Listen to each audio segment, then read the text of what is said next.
Walking these streets, shadows fall, lost in a world, echoes call, searching for light, voices true, St. James Church in the heart of the blue.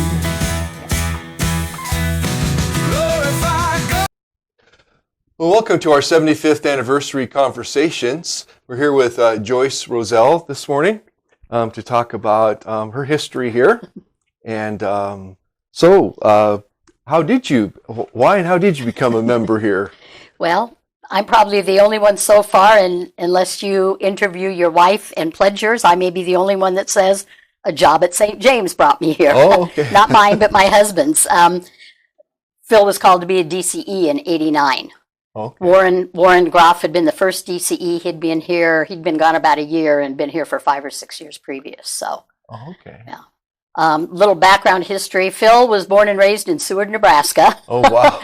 Concordia Teachers College, the town there. His dad actually graduated in the mid-30s, became a Lutheran school teacher in Omaha, Milwaukee, and Sheboygan, and then was called back to teach at the high school at Concordia and eventually became the head of the music department there and grew there in the college. So Phil, born and bred Lutheran, Missouri Synod, went to school from kindergarten through college. Oh, wow. Wow.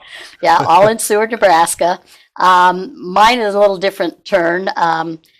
My parents kind of went from nothing to jumping in both feet all the way. We've joined a small Missouri Synod Lutheran church in the neighborhood. I was about 10 years old maybe. Oh. And I then, right away started in the Lutheran school. I went to 4th through 8th grade at First Lutheran Van Nuys, California, 9th grade at St. Paul's in North Hollywood. Oh, wow. And then went to, they had through 9th grade. Oh. And our church actually bought a school bus to transport kids to First Van Nuys, and then eventually did a run to take kids down to the Lutheran High School in LA too.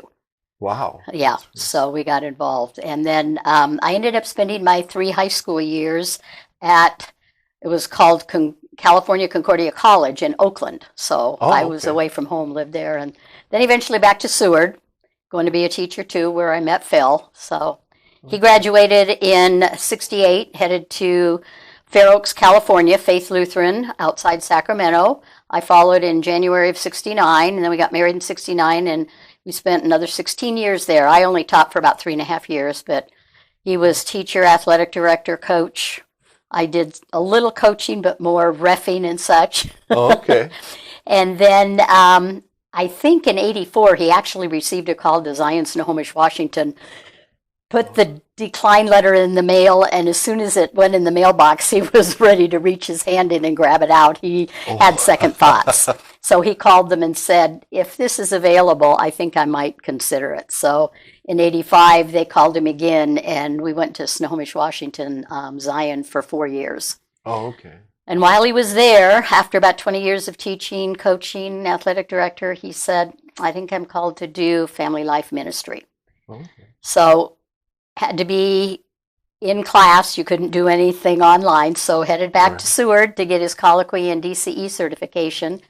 And surprisingly enough, his mom still lived in Seward. So we were able to spend a summer with her, and the older girls loved it. They thought Seward was the greatest, being able to live there. Fact is, my oldest daughter just took her son-in-law back there. He had to go to Lincoln, Nebraska for some rehab, and she took him to Seward to show him where Phil had grown up. Yeah, it's not that far away. No. So, so in '89, we moved here. Phil got the call here to be DCEY.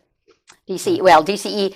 Unfortunately, St. James had a different title for the position. It was MCEY, Minister of Christian Education and Youth. Oh, wow. So they put a big emphasis on youth and the whole Christian education, yeah. Wow. So he wasn't an ordained minister, but that was the title. So we all thought, that was good. It was interesting. So 35 years later, I'm still here. Yeah. 36 almost, yeah. So it's been good years, yeah. Wouldn't trade it for anything. Well, good. So what roles or positions have you held at Well, St. James? I've taught Sunday school from the little ones all the way through adult. Oh, okay. We had a Christian ed ministry team that was different what we have now, so I served on that. Been on the youth board off and on, still on that. Working, preparing and serving dinners. I helped with jam for a while not towards the end of it, before that Right. changed. Youth ministry team, as I said. Greeter and reader. Okay. Gotten a little involved in the women's ministry, not as much as some others. And then in 2007, I became the director of the Kids Hope Ministry. Right. And we had started that in 2003. And then the school we were partnered with closed. And when that closed, center closed. And so Renee Shanahan stepped down as director then when they closed. So then I took over, and we've been partnered with Kendall ever since. So Yeah, it's very good. yeah, Very good program. hope that's one that continues to grow too. So ladies Bible study, that actually came about after we had been at Luther Haven for one of our retreats. They suggested coming home and doing something. So Peg said to those of us that were up there, should we do that? And we said yes. So she's continued to keep that going for 4 or 5 years, which has been really, really a good That's on a good thing going. Yeah, the Sunday afternoon now. Yep. So that's been a good thing too going. Went to a couple national youth gatherings when I was on the youth board. So yeah, it's amazing to see almost 30,000 people it is combined worshiping. It's just Yeah, those are very special events. They are. Yeah, people would say, "Oh, go somewhere with youth," but no, it's a good thing to see them, especially to see them and what they are able to do. Yeah. Wow. Yeah, the family ministry stuff. I mean, we were just talking about that. Yes. That Phil had started because we're re-looking at that, and we're kind of discovering that we're already doing a lot of that stuff that Phil put in place. We have a lot of good people that have kept things going, and I'm thankful for all of those people. Yeah, that's true. So, what are some people who've had a big impact on? And a lot of them have been mentioned, and a lot of them are those that have passed on before us: Langs and Lerners and Pritchett's and Hammackers and that. But I think too of the lay people that were here when we came. Because Margot Chambers and Randy and Vicki Hess had the Sunday school and Bible classes continuing. They were continuing to go. Mel Strasser was the superintendent and Betty Jean Kimball the secretary, and they also helped them. And they continued many years with Phil after he got here. So they had that going. Whoever was doing the youth, that was going strong. It was strong. In fact, the National Youth Gathering was that year in Denver, and Pastor Carlson and Diane Emmerich took Rick Cardwell and her daughter Shelley out to Denver. So they were gone for the National Youth Gathering when we moved. And VBS was going strong because they had VBS the next week. So a lot of lay people that kept programs going when we came. Yeah, the lay people are very involved. They are very, and then those that have kept things going, things he started. Larry Wilk continuing the Saturday morning monthly breakfasts and the golf scramble. I see that's coming on. The only thing he wasn't able to keep going was the golf league because his job entailed too much in the summer for him to do that. Sure. So that and Joe Chambers and those that have kept the Thursday noon Bible study going. I think at the time when Phil retired, I think Ken Israel was very involved in that and keeping that going, but then the rest of them through the years. Elda, Ivy, and Norm and Dottie Wolf keeping Forever Young going until COVID, and now Betty's resurrected that, so that's going strong again. Peggy in the youth group, and that's just, I mean, she won't give up. No, she won't give up. And now starting with the littles, I think that's the best thing. You've got to go somewhere, and I know at one point in time we backed up a few grades too to be able to get more kids involved, so got to do what you have to do. And nowadays, the people, Nancy and Dale Anthonson and Barb Strasser and Mel, they kept, and Barb and Nancy, Barb especially, going strong at 95 or 96. It's like, oh my word. I know. Yeah. I know. And then all the Sunday school teachers, but the Bible class teachers, the knowledge, Nathan Greeley, Joe Seaborn, Kevin Biddle. Right. Tom Shabo continues to teach. Right. So the people, Tom and Janice Jervis, and all they do around the church, there's just so many people. And you just, they're family. Everybody said that, but they are family. Everybody works together. You do things together. You get it done. And so many places don't have the lay people that are invested and involved and do as much as they do. Yeah, that's very true. I mean, I've talked about it many times where I was in churches where I did most of the work, and here I come and people just do stuff around here, and they lead stuff. They lead Bible studies, and they do a very, very good job of it. And Phil kind of he wanted to make sure that the pastor didn't have to lead all the Bible studies. He said, he's got so much else, we get other people, and I'll train you if you want to. I'll train Sunday school teachers. Yeah. I need people. If you're willing, I'll help you, and I'll give you what you need. And so, and so he was instrumental in that. He didn't think the pastor needed to all the time be teaching. So some like it, and that's fine. So it's absolutely up to you. But then you and Pastor Phil too. Both of you have been an amazing addition to this congregation, and come at a time when things were needed. Yeah. So fill in and do a lot of good things too. Yeah. So, are there some events that stand out in your mind, stories or anecdotes, or? Yeah, I would have to say the big thing was the new addition. Oh, okay. And that really, I think back to when we didn't have that, and teaching Sunday school in the kitchen with the oven door open for heat, using Aaron's house as the annex for Bible classes, and it's like the preschool was able to expand. We started the daycare, so that's probably been a big, big thing. The first event held there, and it was not a finished building yet. My daughter Tracy and Kyle Dublaze were married September 21st, 1996. Oh, okay. The cement floor had just been poured and sealed. So Paul Lang came on Friday afternoon, helped Phil and Tracy wet mop it so that we could have the wedding reception Saturday. But we had a roof, no walls, no electricity. That is looking, the little front loader and tractor, they are sitting on gravel in the back hallway that leads out to the playground. Wow. So you can see, we didn't have walls or anything. That's looking out towards the parking lot. Oh, okay. Yeah. Yeah, a little bit. So they signed a wall, which again, not fully finished, but then the following Sunday, we all signed the 2x4s and that in preparation for the finishing touches on the building. Wow, we also, they had one of the 2 sets of 7 candelabras up on the altar with some artificial flowers intertwined, and one of those caught fire. Oh. So Phil and Pastor Carlson are trying to decide, what do we do? And I think both of them may have burnt their fingers, but one of the groomsmen hopped up, and the young kid said, I'll take care of it. So he got it taken care of. Oh my gosh. Yeah. And then somebody's got to remember this, I hope, but in Washington, we had the heifer project that we raised, had our Sunday school offerings and some offerings go to support them. And we were buying a pig one year. And one of our teachers, she and her husband had a small dairy farm. His sister and her husband had a small pig farm. So we went and got a small piglet that we brought to Rally Day or one of our celebrations.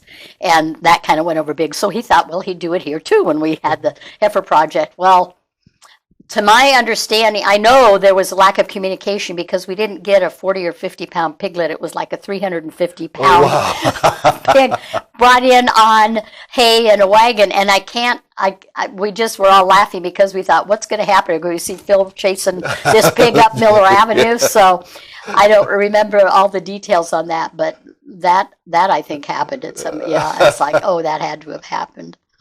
Yeah. Oh. Another good thing is the Nativity Walk. That's been another good addition. Yeah.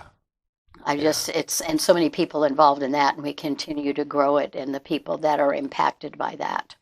And the amount of people, and with our VBS too, the amount of our members that help out. I know when we kept it going during the week, during the day, when a lot of people went to evening because they couldn't get volunteers, we had a lot of school teachers helping. But we also had people, Kathy Mathias and Tom Jervis took vacation that week to help. Yeah. So we had people invested and willing to do that. Yeah, and a lot of retarees that want to Yes, help out. and now that. the retirees, And that so- continue. So Yeah, a lot of them have went tonight, but the day has worked really well here. it has for us, and I think people look for that because Yeah. people want to have their kids involved during the day and something during the day. Definitely. Yeah.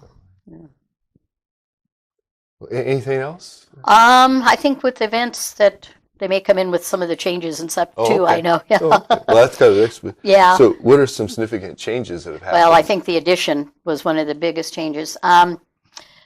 Times. I think when we started coming in '89 is when they went to 2 services and the early service was begun, which was good for us. I always liked the early service. Time changes. There were some of those that Phil was very involved with and adamant because he told Carlson, if you're going to preach longer, we're going to change times because I want 1 hour for set classes. Oh, okay. So they had many conversations about that. So that was part of the change in times and so I think we backed up to 7:45 rather than go too late in the morning and because like you've heard, if they didn't get out before noon, Sunnycrest Baptist, who gets the first at the restaurants and gets there first, so we had to beat Sunnycrest out for that reason. So that had to do with it. It's a different type of church competition, It right? is, yes. Going to using the screen. I know there were a lot of people that were not pleased with that, but I think it works well because people some maybe not be able to read the hymnal as such, and the screen is a little bit easier for that. Some of us, this meeting I was at recently, were kind of joking about that a lot of the older people didn't want the screens until they got them and said, "Oh, now I can actually see the words." So change isn't always bad. Change is good. Yeah, and like I said, the addition and then being able to expand the preschool and daycare, and then unfortunately, when they had to close, and the other unfortunate thing, Pastor Carlson and Phil left at the exact same time. Yeah, Phil had announced his 65th birthday was August 29th, 2011. And he had been announcing for a year that he was retiring the end of October that year. And unfortunately, in October, early that year, Pastor Carlson took a call to Ohio. So they left at the exact same time. And, and that was tough. Pastor Miller came in as an intentional interim, but he lived in Noblesville. Oh, so he drove back. Yeah, so he drove back and forth. We did hire another DCE, but she was a new grad out of Seward. Tried her best and worked, but she didn't always have the supervision and somebody to look to when she needed help. The secretaries, of course, didn't have. They could help only so much, that. So I'm not sure that she had a good start. So it wasn't really that good for her. So that was unfortunate that happened. But then you came, which was good finally. And you and Phil, his VBS antics, and you follow right through. Yeah. So he'd be glad to see some crazy person following in and getting the kids involved and loving that kind of stuff. He had a song called the Tootie Toss song that he learned at his our grandkids' graduation from preschool in the early 2000s. And so he had the kids singing that.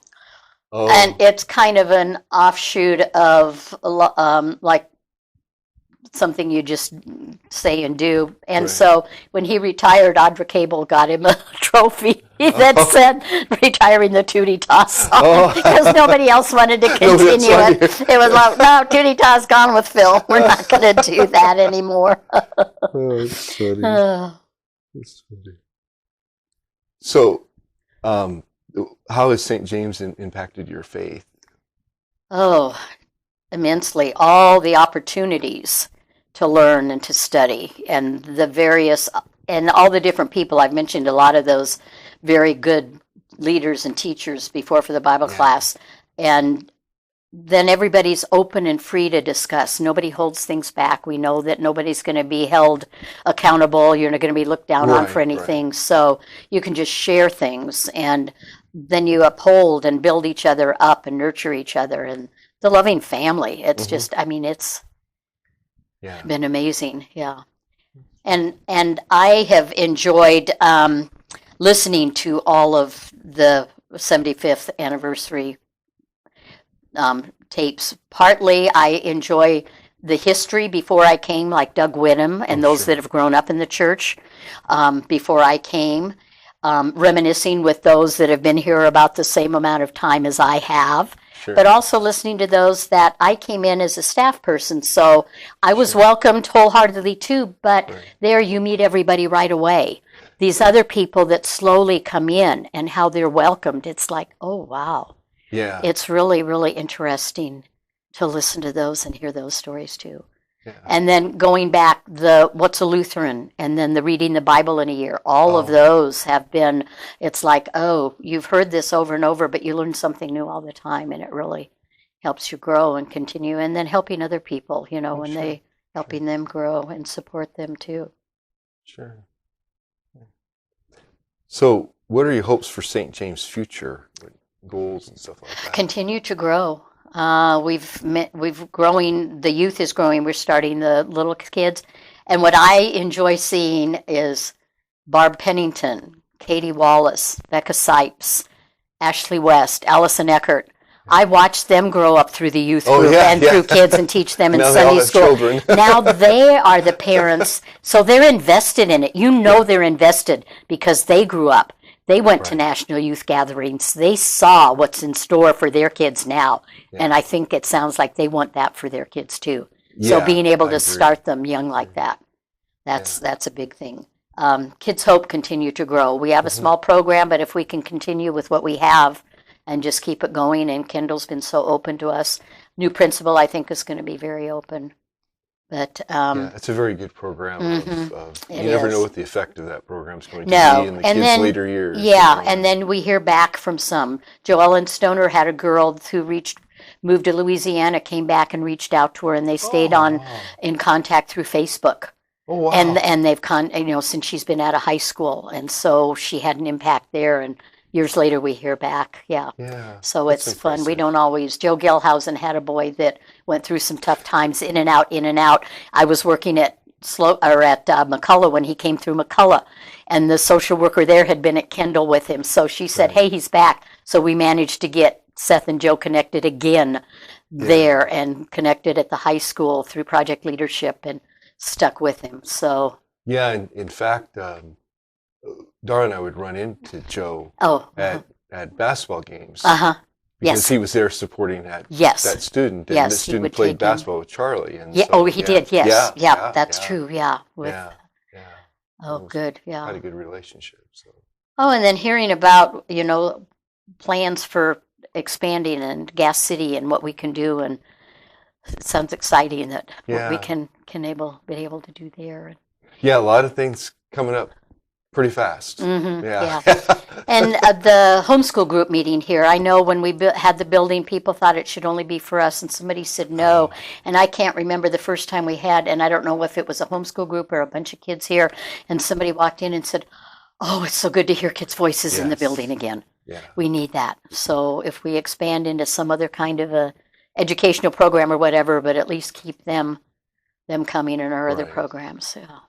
Yeah, a lot of churches have buildings that they've lost their school or lost something, but then they don't use them. And I'm like, no, if we're going to have a building, there's got to be a use for it. Absolutely, So continuing in some way, And then keeping you and Pastor Phil here for a while. We're not going anywhere. No, good deal.